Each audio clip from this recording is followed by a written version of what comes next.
May usap-usapang kumakalat tungkol sa isang multong paggala-gala sa gusali ng CBO.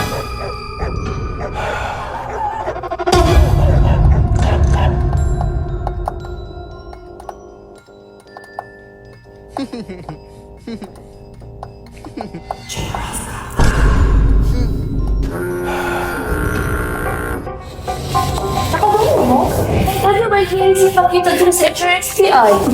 Sus, itong isa mo. Ito na dahil, di na tinuod. Tinuod man, tinuod lagi.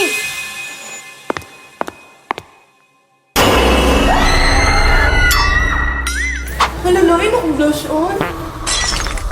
Sabi nila, siya raw ang dating gobernador ng LLC.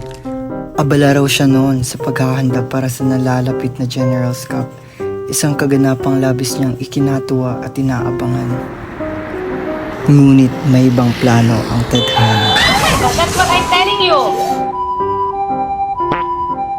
At ngayon, ang kanyang kaluluwa ay paggalagala na hindi mapakali at kumikilos na para bang siya ay buhay pa. Hindi naman dahil gusto niyang maghiganti o marahil ay naghahangad lamang ng katarungan.